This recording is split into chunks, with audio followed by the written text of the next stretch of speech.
The inaugural Rivals 300 rankings are out, and there are certainly some stories to be told about Duck commitments. Dan Lanning is off to a blistering start as Oregon's head coach, but has he already eclipsed the Duck legend in Chip Kelly? Fall camp position previews continue, looking at quarterbacks and interior defensive linemen. It's about to get a little bit louder now on this edition of That Show Out West. This place has everything. In fact, the grass is damn green in Eugene. That performance deserves a holy wallawa. It's a feeling you cannot explain. This place is louder than any other venue in the Big Ten. This program is staged to compete and to win championships. Welcome to the Big Ten, Oregon. Welcome to That Show Out West for That Team Out West. I'm Ted LeBrew. TSOW would not exist if it were not for the viewers, if it weren't for the listeners, if it weren't for the audience, if it weren't for those folks last football season nudging me a little bit and saying, hey, covering Oregon independently, I think that's going to work out pretty well for you.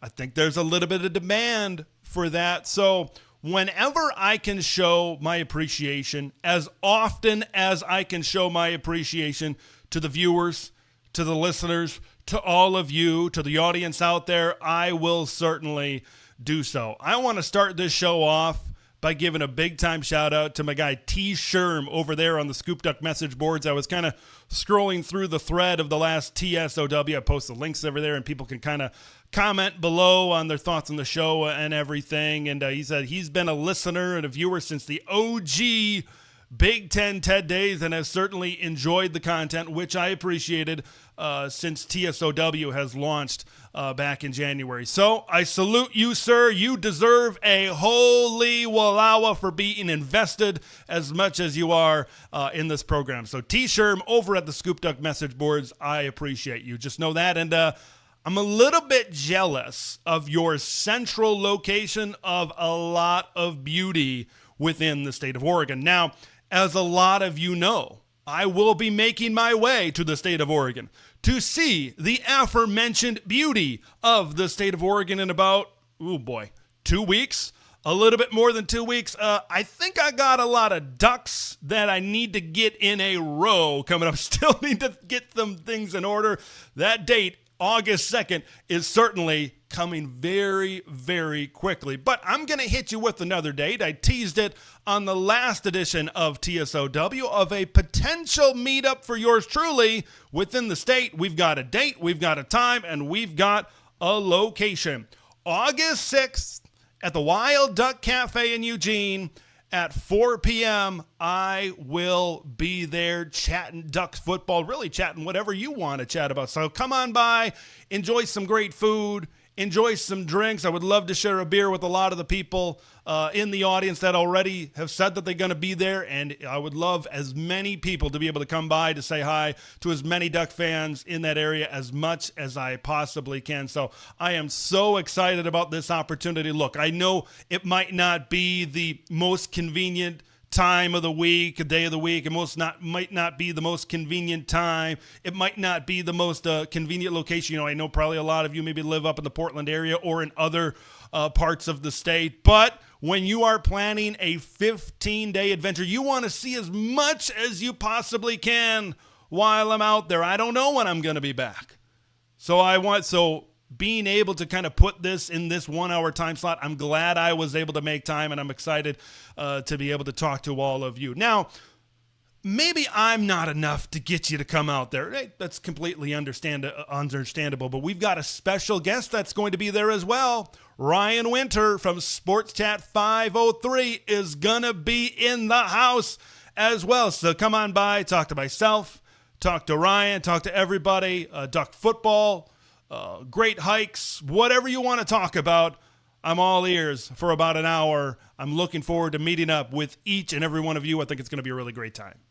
How about we kick this thing off with an unexpected trip to the Holy Wallawas with the reclassification of a 2027 Oregon commitment. Now, of course, going to the 2026 class, that being Lincoln High School, San Diego, California, 4-star edge, Prince Tavizon. I broke down his tape. I broke down his film on a previous edition of TSOW. Well, it might have been a couple of months ago now, so I won't go too deep into the weeds as far as his film and as far as his talent certainly goes, but it's kind of exciting, and there's certainly some points to be able to break down with this move now that he's joining the 2026 class at that edge position, which has certainly been talked about as of late.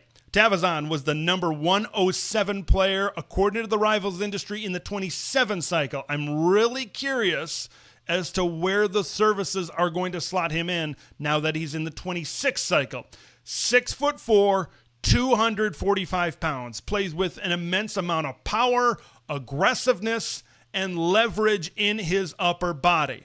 Now, when I look at his future, I think the position that really suits him best within Tosh Lapoi's defense is that hand on the ground, defensive end, Jordan Birch, Mateo Uyunglele, right? That type of guy. Now, he can play like a stand-up edge rusher type, but I'm not sure if I would put him in like a jack linebacker or a outside linebacker role. I think he really exceeds, and he really does really well when he's using that power coming off of the edge in a pass rushing type of situation. So I think he really blends in really, really well to that type of role. I certainly think there's some things to get excited about as it pertains to Tavizon right now, but it doesn't automatically make me feel better. Hey, let's close the book on the edge position. That's certainly not what is going to happen here. I think he could project pretty well. I think it's going to be a couple of years at Oregon for him to really get going,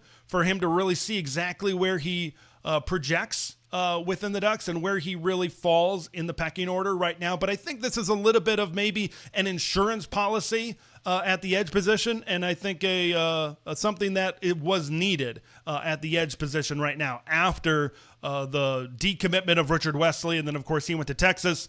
I don't know where things stand. I don't think it looks great right now for Anthony Tank Jones. Maybe there could be some flips later on in the cycle, and I think Oregon is certainly going to pursue that with some more elite guys. So I think this is good that they got a player of this type of caliber at this position, but I think recruitment as far as the edge position, it is far from done for Dan Lanning, Tosh Lapoi, and this coaching staff certainly right now. I'm curious to see if the staff push for this. It's really hard to be able to hang on to a commitment for 2 years and then maybe moving up the calendar a little bit as well. Maybe that's something that the staff push for so that they don't have to recruit him as long. I know there's some health issues kind of going on with his mom, and that in an interview with Max Torres, that's what he really cited as to why he reclassified, to be able to ensure that he can have his mom see him play and really walk across the stage. I think he mentioned that as well. So getting into a college weight program from a lineman perspective, sometimes reclassifying, it's hit or miss, but I will say getting into a college weight program, I already mentioned he's 6'4", 245 pounds, I think is going to be more beneficial to him than maybe being at the Lincoln High School, all due respect, Lincoln High School weight program, because I think at that defensive end spot where I think he projects the best, I think he's going to maybe need to bulk up a little bit to be able to be in that spot while still maintaining his speed, while still maintaining his quickness. You've seen like what the body type of a Jordan Birch is. You've seen what a body type or what a Mateo Uyunglele is. You're looking at the 260s. You're looking at the 270s, right? You're looking into that territory, and I think that's where Prince will eventually need to get to. So we'll see how his body could develop if indeed that commitment does stick to Oregon. He is going to take visits to a handful of other schools. So this is going to continue to be a battle for the Oregon Ducks right now. Now, this might not be the end of the road for reclassifications on the defensive line. Like, this is good. This is certainly exciting. But when you're looking at the interior defensive line, I think that's where your eyeballs get really big. 5-star Jalen Brewster in the 2027 class is a name that everybody needs to know. He's like a top 20 player within the 27 class. Reclassification rumors kind of were floated out there about a month or so ago. Oregon is in that recruitment. Is this something that Dan is going to be able to pull? We know the losses of Tamahini Tapui. We know the loss of Ami Malawa. They need somebody on the interior defensive line keep an eye on Jalen Brewster as the second possible reclassification up front on this defensive line. That would be quite the pull for Dan Lanning, Tosh Lupoi, and this coaching staff. But Prince, going from the 27 class to the 26 class, I certainly think there's things to build on with him. I think he's got a really good frame to work with, and I think he can have a bright future in Eugene. We continue our trek down the Oregon recruiting trail talking about rankings. If you've been following the sports media movement over the last couple of months, you know that On3 and Rivals have now merged together as one company under the On3 umbrella, and Rivals is the sole high school recruiting branch within this company. Formerly, you had the Rivals 250, you had the On300. Now, everybody comes together and makes the Rivals 300. Now, there are 3 players, there are 3 talking points that I am going to get into that really stood out most to me with these rankings. But I want to talk about rankings. In the end, they're numbers. Okay? If a player drops from number 32 to 112, or if a player rises from 112 to number 32, just take everything with a grain of salt. In the end, they're numbers. If you look at the film and you see that quarterback has a really strong arm and he throws with really good touch and great accuracy, that safety is really fast and he's got great awareness and he can see the football really well and really quickly. Like if you turn on the film and you see a great skill set and how it could blend into his future in Eugene, Oregon, I think that's what's important. Don't let the change in numbers affect how you feel about a player. There are players within this Rivals 300 rankings, Oregon commitments, that some guys fell, some guys rose. But really, when you look at numbers within recruiting rankings, that should really be where things, I think, really get people's attention. And that's what it's going to be with these 3 that I'm going to talk about, is big risers over time and big fallers over time. I think that should really be taken. There's many factors that certainly go into these rankings, but also keep that in mind. Like, don't all of a sudden think, oh man, that player isn't as good because he dropped from number 30 to number 60. Like, there's so much at play here, folks. So I wanted to make sure that I got that out of the way as well. If you like a player, you like a player. And Oregon has proven that, hey, their talent evaluation is pretty damn good. Speaking of talent evaluation, did Oregon do a better job at doing their homework, doing their scouting before mostly everybody else than they did with Bryson Beaver? A couple of months ago, Bryson Beaver was a commitment to the Boise State Broncos. He was going to be a group of 6 quarterback in the next stage of his football life. And then Oregon offered him a scholarship and maybe, just maybe, changed his life. Because they offered him, he decommitted from Boise State. Some bigger offers started to come in after that. He got a chance to prove himself at the Elite 11 camp, and he impressed big time at that camp. And now it's been just an absolute skyrocket for Bryson. In these latest Rivals 300 rankings, he came in as the number 44 overall player and the number 5 quarterback in the country due to some of these recent performances, really good performances at these recent camps.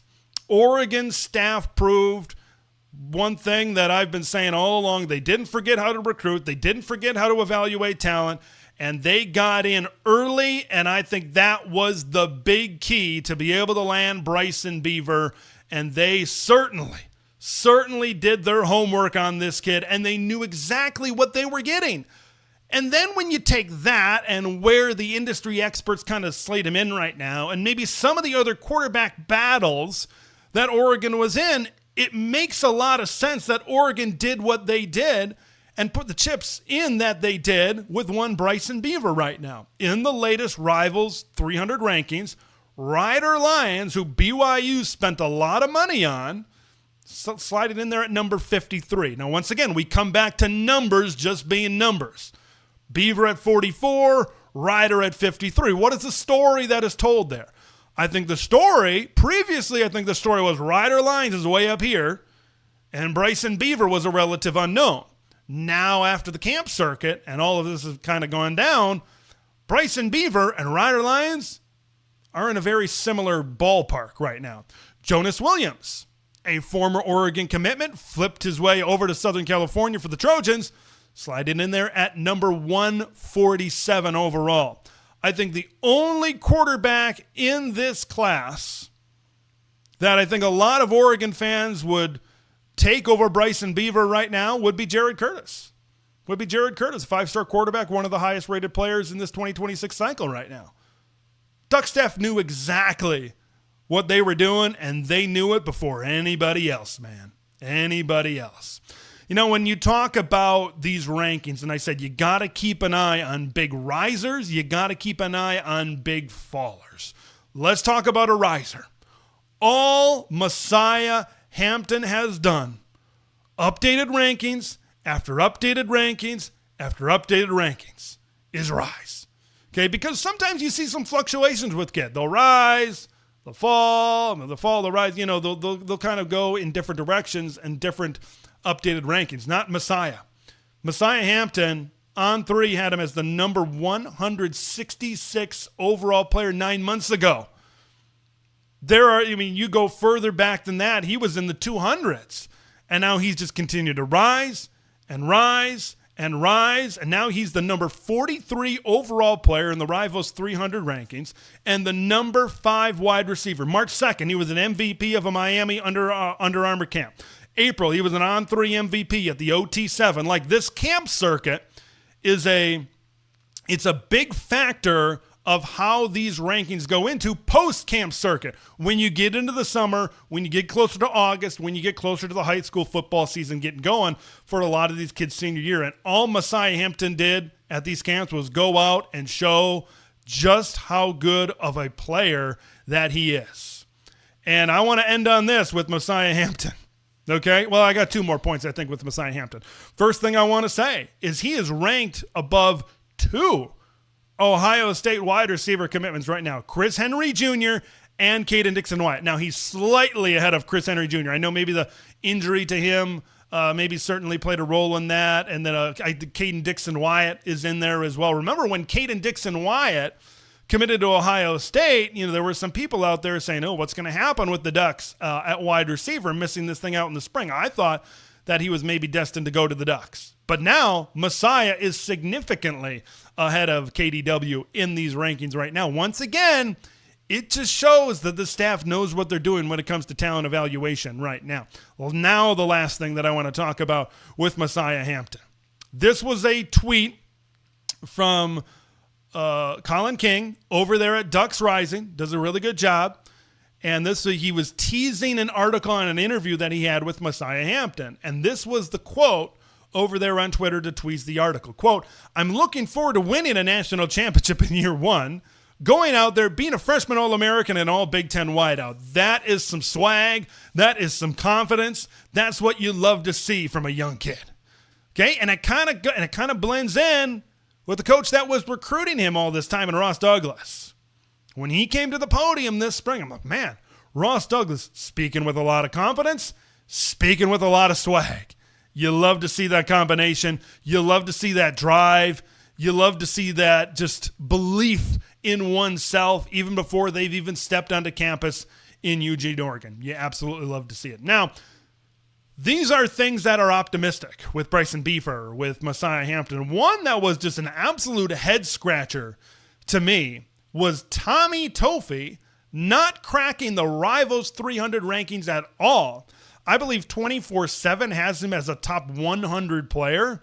I would not, if I'm ranking guys, I would not put him outside of the top 150. Now, it's worth noting, okay, he's playing in the Bay Area, maybe not as visible, so to speak, maybe not as many eyeballs on him as much as maybe some of the guys down in Southern California. On 3 did not have a West Coast scout to my knowledge. Now, you got Adam Gorney from Rivals certainly in there as well. But him not being in the Rivals 300 overall is it's a little bit perplexing.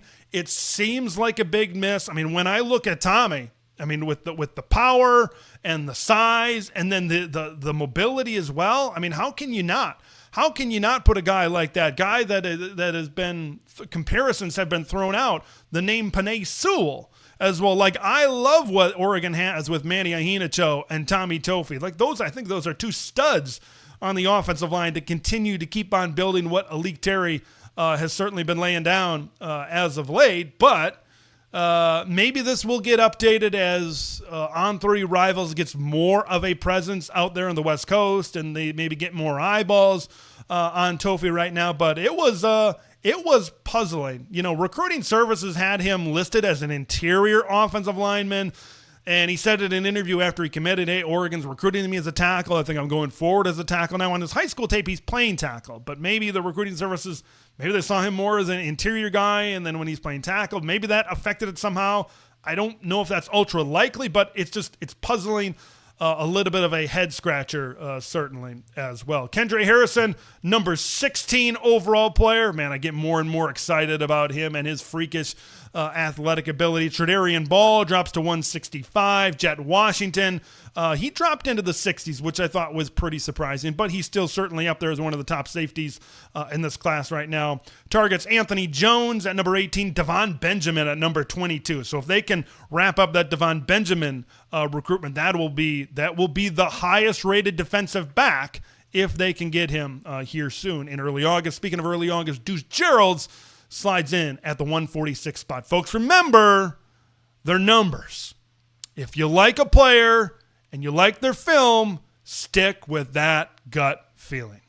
We finish up our talk on the Oregon recruiting trail, talking about what's been going on the last couple of days and the misses that's been going on the defensive side of the ball at the inside linebacker position these last couple of days. Of course, on Tuesday, Tyler Atkinson commits to Texas on the Pat McAfee Show. Oregon was one of the final four in that recruitment for the 5-star linebacker out of the state of Georgia. And then you saw what happened earlier today with Nick Abrams. And now Oregon is kind of sitting there where it's, hey, let's get one of these two linebackers. Let's pair him up with Tristan Phillips. This is most likely a 2-linebacker class, and we'll call it a day. But now they're looking palms up and saying, we're empty-handed, and we've still only got Tristan Phillips within this 2026 class. And I kind of wanted to address those misses and the inside linebacker future for Oregon. There are some concerns, but there are also some positives. There are also some silver linings to be able to look at right now. The concern is this. Elite linebacker recruits continue to evade Eugene, Oregon. Okay, Dan Lanning was a linebacker himself. When he was the defensive coordinator at Georgia, they had some studs in the middle of that defense. But this has been a position with Brian Michalowski, and we'll talk more about him as this segment progresses. This has been a position where they just haven't been able to find the guys that they've been able to find in the defensive line. Like, they've been able to find top 50 overall players. They've been able to find an Aiden Breland. They've been able to find an Elijah Rushing. They've been able to find, going back, Mateo Uyunglele. Like, they've been able to find really good players on the defensive line and edge rushers. And then you look at the secondary. I mean, look at the haul that they've had these last couple of years. Like, secondary recruiting is as good as any position group on this roster, certainly right now, but the linebacker has not been at that level. I want to talk about exactly where these linebacker prospects have ranked, and it's going to speak to a couple of different points that I think I'm about to make. Now, I'm going to go to the class pre-Lanning, and then the rest of them are Lanning. So the not Dan Lanning class was 2022. They got Devin Jackson, a 4-star linebacker. He was number 188 that year. You fast forward to 2023, Devin Jackson, by the way, slated to be a starting linebacker for the Ducks this season. 2023, Jerry Mixon. I'm really excited about Jerry this year. He was a 3-star prospect and didn't even crack the top 500 overall players that year. You advance to the 2024 class, you got 3 guys. Braden Platt, Dylan Williams, Kamar Matudi. Platt was 187. Whoa, Dylan Williams was 198. Matudi was sitting there at 245. You had Gavin Nix, who a lot of people are excited about, a 4-star linebacker who's going to be a true freshman this year, ranked the number 240th overall player according to the industry. They had Nasir Wyatt in that group as well coming out of Mater Dei, but I think he's more likely to maybe be like an outside linebacker, an edge type of guy. And this year in 2026, you got Tristan Phillips, who's sitting there at 188 according to Rivals and 212 according to 24/7. So you notice a little bit of a trend. They've been able to get those like solid to good type of linebacker prospects within this program right now. But I want to be able to say this, first of all. An elite linebacker recruit or a group of elite linebacker recruits, top 100 players, top 75 players, things like that, it's not required to win the championship. It's not absolutely required to be able to build that type of defense. I think when you look at positions, when you look at guys that are absolutely required to be able to put together a defense that's going to be able to be one of the better defenses in modern college football, pass rushers is something that comes into mind. Look at Ohio State these last couple with Sawyer and Tui Molowau. Look at Penn State.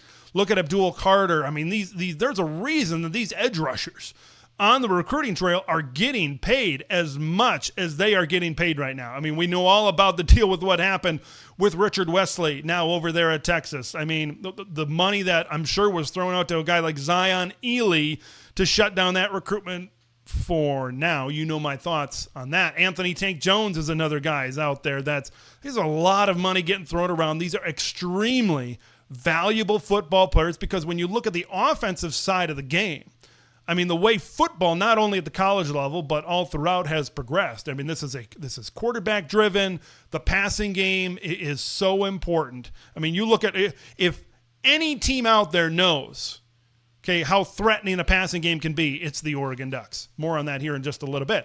But the defensive line is building a defense from the inside out, I think, is the way to go. Oregon's done really good at being able to recruit that edge rusher, getting after the quarterback, and certainly those interior defensive linemen as well to be able to plug up some of those run lanes, even the run game as well, and create some of that interior pressure. And then you need guys that can cover, right?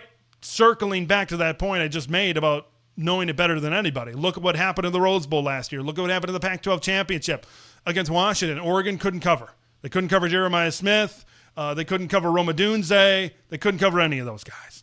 So you need guys that can get after the quarterback, that can plug up the line of scrimmage, and you need guys that can cover. Now, I'm not glancing over the linebacker position. Who cares? It's not important. You get what you get. You still need guys that can move. You still need guys that are agile. You still need guys that don't get their feet stuck in the mud. You need guys that have good vision, that can read a play. Like, you need guys like that. But if you're asking me, do I want to trade off an elite defensive line or an elite secondary for an elite linebacking core? The answer to that is no. The answer to that is no. And maybe that's the way Oregon is approaching this as well. It says we need these two groups to be at an elite level to contend for that national championship, to put a deep defense together that can be a part of a national championship winning team right now. Now, the second part of this. Hey, maybe Brian Michalowski, the inside linebackers coach, is his recruiting chops maybe not up to where like Tony Tuioti on the defensive line or certainly Chris Hampton is? Yeah, maybe not. And maybe that's a little bit of concern if they want to get that type of athlete, they want to get that type of player. But where Brian Michalowski really excels is the development. I mean, look at Bryce Betcher, for God's sakes. Look at the jump that he made last year. PFF has him as the top returning Big Ten linebacker for this season. B-Mike deserves a ton of credit for that. Look at Jeffrey Bassa is another example, turning him into an NFL draft pick as well. And you know what else speaks to that? You know what else speaks to the confidence in Brian Michalowski's ability to be able to develop these guys, all those guys that I mentioned, all of these recruits still on the roster. Dan Lanning, after the spring game, says, we're not going into the transfer portal for a linebacker because we believe in the guys that we've been able to bring into this room. We believe in Brian Michalowski's ability to develop because now I know he hasn't been here for a ton of time. Was last year, I think maybe his first year as the position coach, second year. I think it was his first year as the position coach as well. But you kind of look at these guys and the jumps that they have been able to make.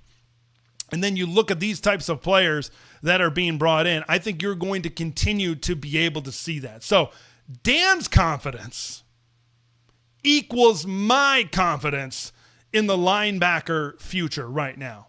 I think there are good players in this room. Can they be great players? I think that remains to be seen. But I think we've seen, look at Devin Jackson. Devin Jackson, I think this year, we know pound for pound, maybe one of the fastest guys in this football team.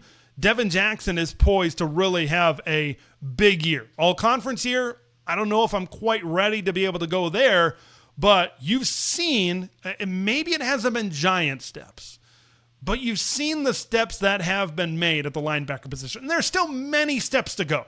There's still many steps to climb at the linebacker position as compared to maybe what's going on at the defensive line, what's going on in the secondary, that sheer talent level that we certainly talked a lot about before. So I think Brian Michalowski is maybe one of the best developers when it comes to an assistant coach on this coaching staff right now.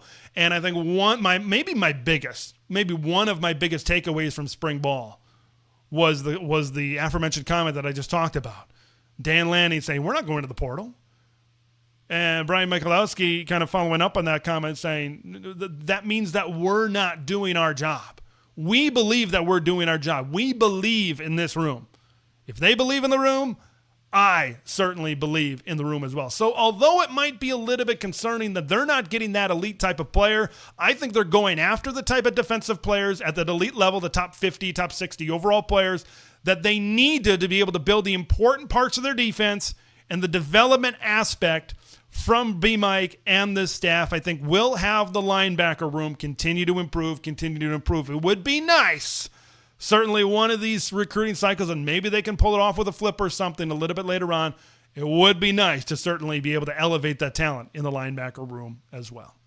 You know, one of the many reasons why I love being a part of the Scoop Duck community as part of the On3 network and part of the Scoop Duck message board community is sometimes I draw inspiration. Sometimes I get inspiration for segments and topics right here on TSOW, and this segment is one of those instances.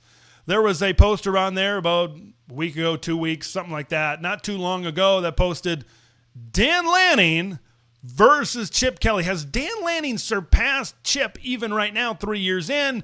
If he hasn't, what does he have to do to be able to get there? And there were a varying amount of perspectives on this, and now I wanted to share my perspective onto this as well, because right now I think these are certainly two of the best coaches in the history of Oregon Duck football. Of course, you can't forget about Rich Brooks, the guy who the Autzen Stadium field bears his name. Of course, the legendary Mike Bellotti certainly has to be thrown in there as well. But Dan Lanning and Chip Kelly are certainly ones that stand in that upper echelon of Oregon Duck football coaches. You know, when I was doing the research and preparing for this segment, I knew Chip Kelly only was the head coach for 4 years of this Duck football program, and Dan Lanning, as I said prior, has only been here for 3 years. So I'm like, let's take the first 3 seasons of Chip Kelly and Dan Lanning, and this will be a common thread throughout this segment. It's tough. It's tough to compare both of these guys. Like, Chip was the offensive coordinator under Mike Bellotti, so he kind of had something that he was building, or a part of what he was building beforehand for when he became head coach in 2009. Dan Lanning, of course, was the defensive coordinator at Georgia, so he kind of came in a little bit brand new after Mario Cristobal. We're talking about 2 different eras. Like, Chip was operating, 10 years before NIL and portal, and Dan Lanning is in the heat. He's in the middle of the NIL and portal era. So these are 2 different coaches, very different coaches, I think, in their personalities, 2 different eras, but still, I think that's kind of what makes this a little bit interesting and certainly fun to talk about. Would love to hear your perspective certainly on this as well. But let's kind of come back to the first 3 seasons for both these head coaches, and it is eerily similar. Dan Lanning, 35-6 throughout his first 3 seasons. Chip Kelly, 34 throughout his first 3 seasons. Now, Chip won 3 Pac titles. 2, I think, in the Pac-10, and I think 1 after Colorado and Utah joined when they were the Pac-12 at that point. Chip has that BCS title game appearance, and Dan Lanning, of course, hasn't been to that championship type of atmosphere and type of game, we know. Now, Dan did win the Big Ten title last year, and I think that counts. Like that Big Ten championship in the Power 2 and the Super Conference era, winning the conference title in year 1 in the league, I think that is that almost counts as 2 Pac titles, almost, in my opinion. I really believe that. I think like winning a conference championship, being at the top of your league, is going to be very difficult for a lot of programs to be able to maintain that year after year after year. I believe Oregon is certainly a program that can maintain that level of excellence, but to be able to come in, not only win the conference title, but within Big Ten play and not in the college football playoff. How about just running the table? 10-0, beating Ohio State, beating Penn State. I know Michigan was down, but still beating Michigan State. Like they were, I think, the first team maybe in Big Ten history to beat every single one of those teams, those 4 teams, during one Big Ten football season. I know it was an extremely sour end to last year, but I think we're going to look back on this. Maybe 2 years down the line, maybe 3 years down the line. I think for some people, maybe now they can look back on it. That was a hell of an accomplishment in year 1 in a conference. And when you switch, especially at these higher levels of football, like the Big Ten and the SEC, when you pivot conferences, it's not easy. It took Penn State a couple of years from when they joined the Big Ten to be able to have their big year, but Oregon just said, year 1, undefeated. And I think that is a huge accomplishment on the resume, certainly for Dan Lanning. I believe when it comes to resume, I believe Chip Kelly holds a little bit of a slight edge. Okay? We talk about Dan falling a little bit short in 2022, falling a little bit short in 2023 to those conference titles and possible college football playoff opportunities, which would have been possible national championship opportunities. Chip Kelly in 2010 was able to get there. So I think from a resume perspective, I think a slight edge needs to be able to go to Chip, but I think that's maybe just one part and one piece of the puzzle that this really entails. Let's talk about recruiting, because I think those people that are sitting there right now, I think one of the big things, if they're pro Lanning and they're taking Dan Lanning in this discussion, I think a lot of it is recruiting based. Oregon is recruiting easily the best that they've recruited in the history of their program. We know Chip hated recruiting, hates recruiting, and will hate recruiting. There's a reason why he left UCLA to become the OC. He wanted to just lock himself in a room and watch film. There's a reason why he's in the NFL right now with the Las Vegas Raiders. You look at Chip from a recruiting perspective. In 2009, they were ranked 46th, and then 2010 through 2012, you're talking about 18th, 14th, and 18th. So hanging around like just barely in that top 15 type of discussion from a talent acquisition perspective. The elite level that Dan has been able to recruit, I think, ensures that elite type of future. We don't know what the future would have been like for Chip going forward. You got to think that maybe if he would have stayed at Oregon, you know, I still think that they would have had certainly a lot of success, but it ensures it. It almost locks it in with the type of talent that Dan is being able to get. Like Chip went out there, he got good players at the top of the recruiting class. Of course, DeAnthony Thomas was one. I think he was a 5-star type, maybe like a top 10 overall player in the class of 2011. Eric Armstead was a player in the defensive line in 2012 that I believe was highly rated.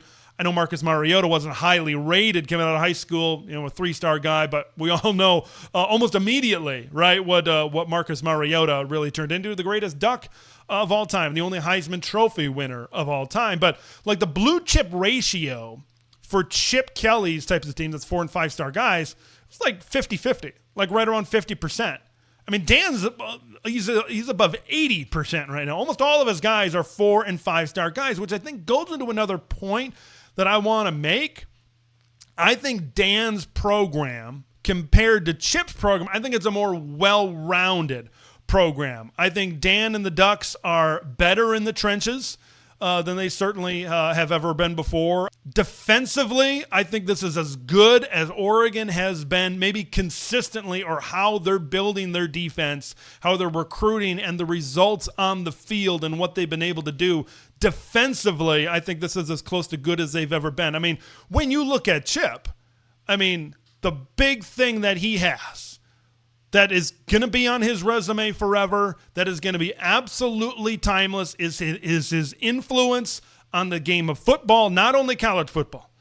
But you see some of these zone read and these shotgun option type of concepts. They've made their way to the National Football League and throughout all areas of football. And then when you look at Oregon specifically, I mean, in 2001, Joey Harrington, that was a great year, winning the Fiesta Bowl. I think they finished, second or third in the polls that year. 2007, we know that was really slated to be a really good year before Dennis Dixon got hurt. And they had years, but to be able to consistently win double-digit games and be in that conversation, whether it was for a conference title or maybe be in the national title type of conversation, Oregon hadn't really tasted that before. And Chip was able to bring that. Chip was able to elevate the Oregon Ducks football program consistently to that level where now they're in the national conversation. When you ask people about Oregon football, you look at uniforms, you look at that high-tempo offense. And Chip brought that high-tempo offense and had it succeed and really revolutionized and changed the game of football. And he changed how people look at the Oregon Ducks football program and what level that the Oregon Ducks football program is on and where they have been on going forward ever since he departed Eugene following the 2012 season. July 16th, 2025, Lanning versus Kelly. Who do I believe should maybe be atop of that conversation? Look, when you talk about Dan, you can talk about his recruiting. You can talk about how well-rounded his teams are. And I think if someone can deliver a national championship to the Oregon Ducks, it's Dan Lanning. And I believe this team is better. These teams are better in a lot more spots. And it's just deeper and a much more talented and well-rounded type of program than it was in any era, which includes the Chip Kelly era. All of that being said about Dan, when it comes to, I think, accomplishments at these times during their careers, when it comes to the influence on football, when it comes to the influence on Oregon right now, I think you got to give the edge, slight edge, certainly right now to Chip Kelly as of this point in time. And as a play caller, Chip was just, and he proved it last year at Ohio State. We'll see if he proves it in the NFL with the Las Vegas Raiders. But man, as a play caller, he had such a fantastic ability of setting certain things up and really thinking so far ahead. Oregon, Ohio State, and some of these other stops, you've seen it. You've seen it from Chip, and he is just an offensive mastermind, and he will certainly go down as one of the true revolutionary guys and revolutionary minds throughout the history of football. What does Dan need to do to be able to get to that level? I think it's simple. You at least got to get to a national championship, because then you equal that of which Chip Kelly was able to do in 2010 with that team. If Dan can get to that level, and I think the other thing is longevity. If he can maintain, Dan is extremely bought in. He's extremely bought in to this Oregon football program. And if you see Dan 7-8 years, he's 10 years down the line, whereas Chip was just 4 years as the head coach. And maybe he's got a national championship within that as well. People are going to look at Dan Lanning as being statue-worthy. When I'm 6 feet under and it's 60 years or 70 years maybe down the line, I think we're going to look at these two guys as certainly some of the best to ever do it in the history of Oregon Duck football. We are a little bit more than halfway through our fall camp position previews here on TSOW, and the fall camp start date is getting ever closer, late July and early August. And this pairing that I'm going to get to here, I think this might be my favorite pairing on offense and defense that I will do in these fall camp position previews. Let's start first on the offensive side of the ball. The guys that are the decision makers, the guys that are the signal callers. We are getting to the quarterbacks today. No pressure, no big deal. All the expectations that are for this position is you got to be a Heisman Trophy finalist. You got to get to New York City. You got to engineer one of the top offenses in college football year in and year out with one of the best offensive coordinators and maybe play callers in college football in Will Stein. This Bo Nix in 2023, Dillon Gabriel in 2024. We know what the bar is. We know what the expectations are. Those guys were two of the most experienced college football players to ever lace up the cleats at any school. Now you got guys that are certainly less experienced this season.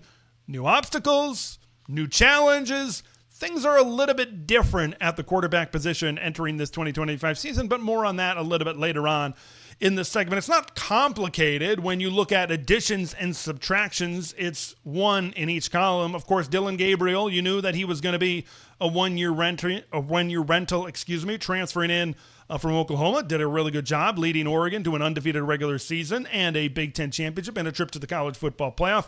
What's your addition? It's Achilles Smith Jr., the four-star quarterback out of the San Diego, California area. Of course, the Oregon football legacy from Achilles Smith. What does this room consist of now? It consists of Dante Moore, a redshirt sophomore, Austin Novosad, a redshirt sophomore, Luke Moga is a redshirt freshman, Achilles Smith Jr. is a true freshman, Brock Thomas is a true sophomore, Ryder Hayes is a redshirt freshman. First storyline is not necessarily the battle for quarterback one, but you know we're going to be talking about that. But how does the staff approach a lesser experienced quarterback? This is how I open the segment. Nix and Gabriel, not after they played at Oregon, but before they played for the Ducks, had a combined 7 years of starting experience. You had guys that had been, Bo Nix had been through SEC defenses. Dillon Gabriel had been at Oklahoma. He'd been at UCF. They've been in big games, right? They've been in big atmospheres. So they were kind of ready to hit the ground running. They had an understanding of really what multiple years starting in college football was like. Oregon does not have that. So they kind of had a little bit of a head start with those guys. Now, how does the staff approach having a little bit of a more inexperienced guy? We know the quarterback battle is going to be between Dante Moore and Austin Novosad. Now, Dante Moore, of course, transferred in at the beginning of last season. He was extremely mature, not something you see very much of, but he sat for a year. He learned within Will Stein's offense. He learned under Dillon Gabriel. I think that is going to be tremendously valuable to his development, potentially as the starting quarterback, certainly for this team. It's a new challenge. It's something new for this offensive coaching staff to have a guy that hasn't played a bunch of football. So I think you maybe got to do a little bit more work to get them ready, but maybe these guys having been in this system, Dante Moore for a year, Austin Novosad for a couple of years, maybe these guys have soaked up enough information to be able to get to that level. I think we're going to really start to find out some of the answers to that question. Certainly not all of the questions that answers, but some of the answers certainly throughout fall camp as well. Now the quarterback battle. That's what this is all about. It's a fall camp preview, and fall camp is going to be determining who's going to be taking the snaps week 1 when Oregon hosts Montana State. How close is this battle really between Dante Moore and Austin Novosad? Now, Dante Moore is the projected starter. Folks coming out of spring ball saying his arm talent just different. It's different. Austin Novosad is really good. And if Dante Moore does indeed win the quarterback battle, Austin Novosad is going to be as good of a backup quarterback option as there is within college football, which you love to hear. But if Novosad really pushes Dante, does that mean Dante Moore isn't as good as maybe we originally thought? Or has Austin taken just significant steps up and you've got two potentially all-conference quarterbacks on one team? I'm very intrigued to be, if that is the case, why is that exactly the case? I think, what am I hoping for out of this quarterback one battle? I'm hoping for Dante to establish himself. I'm not trying to push Austin Novosad certainly down the ladder, and I'm not saying, hey, I hope that he isn't as good. I want everybody to be as good as they possibly can be. I just want Dante to be otherworldly. I want Dante to prove to be like, oh, yeah, no doubt, he's the leader of this team. That leadership mentality that you really want to see. I think you've seen that certainly from Dante Moore throughout this offseason. I think you really want to see that solidified during fall camp, have him take full control of this offense, whether the coaches communicate that or not within the building, within practice. I think that's what you want to be able to see. So when you get to game one, you know exactly who the leader is. You know exactly who the starter is going to be. Going further down the room and down the depth chart, I think that, the battle, of course, QB1, that's what everybody's going to be talking about. But keep an eye on this QB3 situation. Luke Moga had a hell of a spring game. The redshirt freshman played extremely well, showcasing his mobility, of course, his legs. That's kind of the big thing about Luke Moga and his ability to kind of run outside the pocket and create plays with his scrambling ability. But I think, compared to last year's spring game, I think he showed a big improvement throwing the football. That he can also put the ball on a dime as well. Like Luke Moga was in that conversation as certainly one of the MVPs of the spring game. You have Achilles Smith Jr. And this battle, I think, between these two guys could maybe set the tone and maybe start to set the stage of, like, what does quarterback start to look like in maybe a post-Dante Moore or a post-Austin Novosad. We know we got 2026 Bryson Beaver is coming in as well. So I know we got a ways to go certainly until that happens. But this is kind of the start. This is kind of the proving ground of who's going to be in that QB3 type of battle. Personally, I tend to favor Luke Moga a little bit with his experience last year. Certainly there is going to be a red shirt that is going to be slapped on Achilles Smith Jr. As well this season. But that is another battle that I am really intrigued to watch. We know the quarterback is the most high-profile position in football. Oregon has extremely high expectations. Battles aplenty, I think, within this quarterback room within fall camp. Let's head over to the defensive side of the football, and let's talk about the interior defensive line.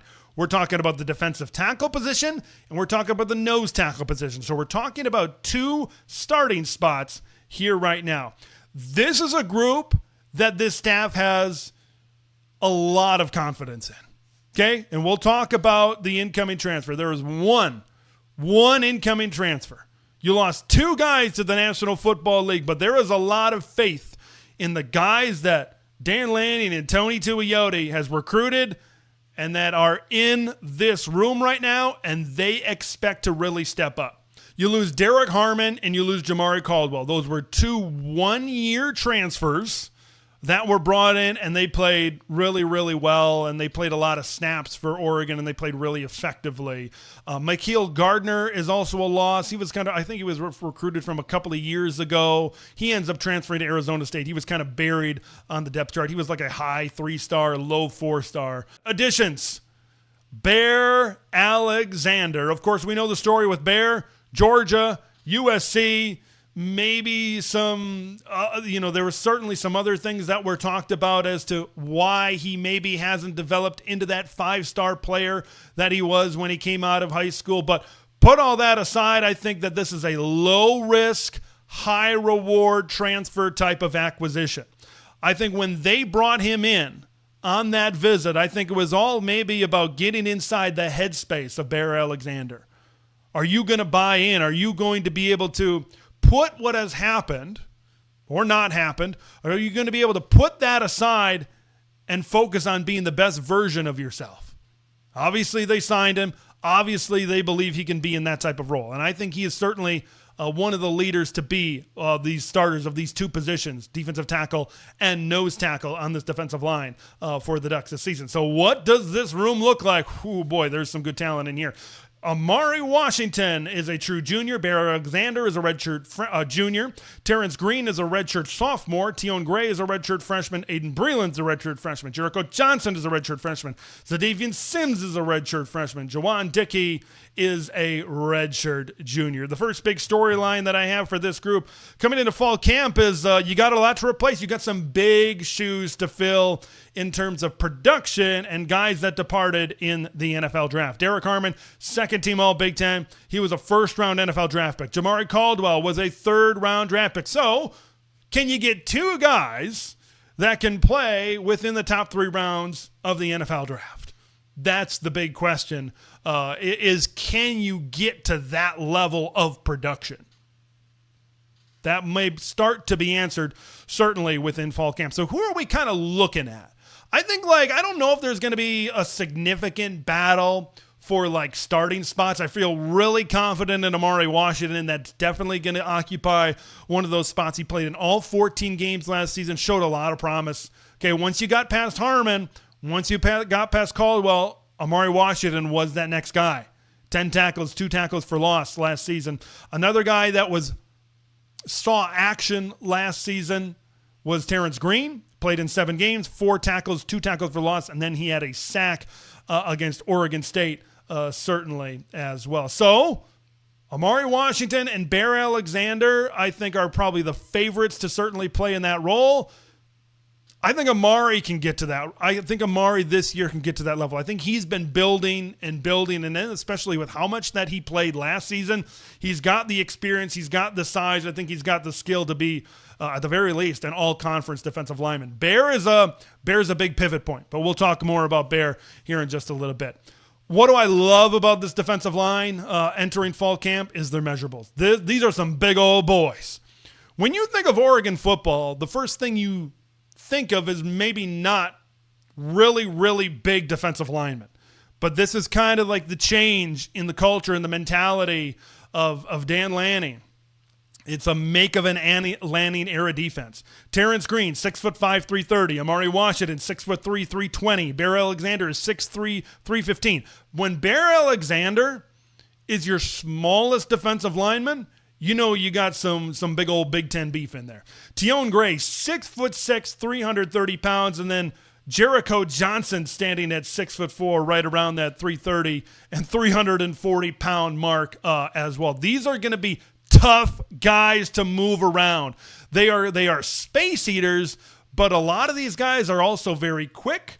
A lot of these guys can also rip off their defender and get to the football as well. So that size, I think you got to get a lot of rotation, I think, with a lot of these. How deep can these guys really go this year, I think, is a big question.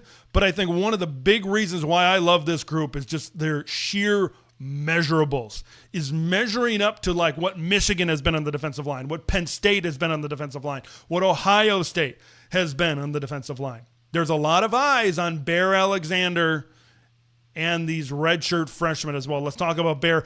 Bear seems to be a pivot point. If Bear is playing, I mentioned it months ago, if Bear is playing at a all-conference level, I believe that this defensive line depth is absolutely insane. And I think if Bear is playing at that level, that this defensive line is going to reach their ceiling this year. Because if Bear, it's kind of it's more of the same, and he's kind of a little bit, he's a little iffy in there on the defensive line. That's where you get to some youth, where you could get to some of these redshirt freshmen. Although I think these are really good redshirt freshmen, are they just ready to step up into a consistent starting role and that many snaps? That's where you get to the Teon Grays, the Aiden Breland, who I really, really like. But once again, is this youth ready to step up into that type of role? You're hoping that the experience of Bear Alexander maybe is going to win out. So then when you get to the depth, you get to all these names that we're talking about, and then you can really expand upon that rotation. And then when we talk about the rotation right now, Teon Gray, Aiden Breland, Jericho Johnson, Zdavian Sims, even you could go farther than that. Where are these redshirt freshmen? Because I think the top 3 I feel good about, Washington, Alexander, and Green. But just how much further does that depth go? Is it deeper? Is the rotation deeper than last year's group? I think how some of these redshirt freshmen perform during fall camp is going to go a long way to determining how deep exactly this rotation can go. Michigan and other teams have proven in years past, if you've got a really big and you've got a deep rotation on the defensive line to keep a lot of these guys fresh, it makes the top guys that much better. It gets experience for some of these younger guys as well, so that they're better when they get a starting opportunity years down the line as well. I'm really bullish on this group. I'm really confident in this group. I'm confident in the coaching. I'm confident in the development. I'm confident in the size. I cannot wait to see these guys eat up front this season on Oregon's defense. I know this was a long edition of TSOW, but I thought it was a pretty good edition and a much needed edition of TSOW to pack in all of this information here on this Wednesday. Thanks for watching this edition of That Show Out West. I'm Ted LaRue.